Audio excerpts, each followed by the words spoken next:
All right, I would have got that wrong. 40 minutes past the hour here. His father was governor, and he was born and raised there. But Michigan is feeling like anything but home for Mitt Romney. Primaries in 2 weeks, folks. You think he's got a lock on this one, but there's a bit of stress probably flying through the Romney camp, and the super PAC is digging in, the one that supports him, throwing an additional $500,000 plus into Michigan for ads there, and here's why.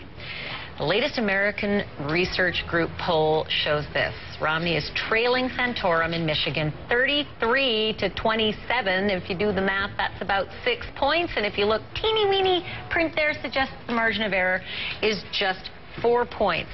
So, yeah. He's losing officially. Live in Washington to talk about this is Democratic strategist Maria Cardona. Also, David Drucker joins us live from, he's from Roll Call. He's a political reporter with Roll Call. And here in New York, Gretchen Hamill is the executive director of Public Notice.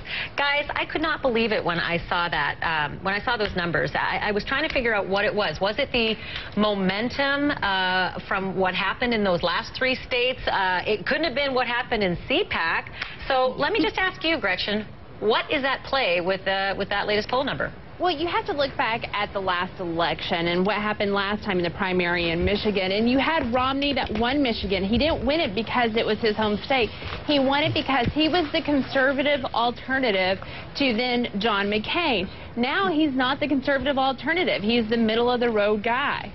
A conservative alternative, and even though he used this severely alternative phrase, I would have thought that would have harnessed all those conservatives right back up for him. No, but maybe, unfortunately not. Why not? Why not? Just finish that thought. Why didn't that severely conservative phrase work? I think just because of the contrast that you're seeing play out in the primary right now. You had the contrast of Newt Gingrich and Rick Santorum, which are more conservative than Mitt Romney.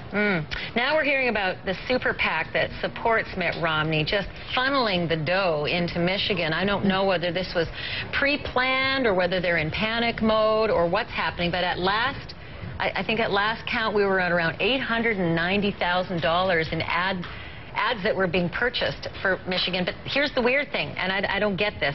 David Drucker, maybe you can weigh in on it. I'm hearing that the ads, all the negative ads, are geared at Newt Gingrich. That doesn't seem to be the problem here. Newt doesn't seem to be the issue. Why are the ads focusing on him?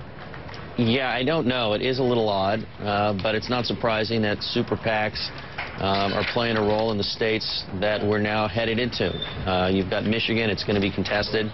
They played a huge role in the states that came before. Santorum has a super PAC. Romney has a super PAC. Newt had a super PAC that's no longer has its main funder. But, you know, I think we've got Sheldon 2 weeks here. Out? Did you just make news there? Did I miss something? I didn't make, no, I'd love to take credit, but this has been reported. Sheldon Adelson, at least for now, has stopped writing checks.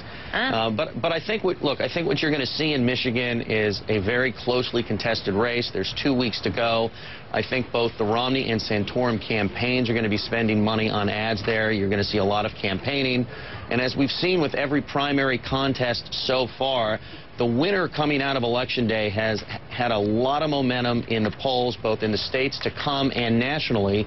The polling we're seeing now took place last week before CPAC in Maine, whether or not that makes a difference. And we're going to have 2 elections on the 28th, both Arizona and Michigan. I think you could split the difference, and you could head into Super Tuesday, March 6th, really being, I guess, the next big decider in the race. Okay. All right. I always like when someone invokes the old word decider. It's one of my favorite things from our last administration. Let me move on to you, Maria Cardona, and that is on this issue, the National Review, a conservative publication calling for Newt to drop out. And here's the actual wording, at least part of it. When he led Santorum in the polls, he urged the Pennsylvanian to leave the race. On his own arguments, the proper course for him now is to endorse Santorum and to exit. Maria, you've been watching this as closely as the rest of us. How fair is it to say that when this has been the craziest race in terms of the roller coaster we've all been on? I mean, Newt was out, down and out. The staff was jumping ship. Then he was back on top. Now he's down and out a little. Is it fair to say jump ship because you're just down and out again? Well, what we've seen about Newt Gingrich is that he's the Lazarus of politics. We keep seeing him rise again. Nicely done. Thank you. But unfortunately, words do come back to bite you sometimes, and it's tough medicine when folks use your own words, your own conservative groups that you think that you're carrying the banner for them use your own words against you.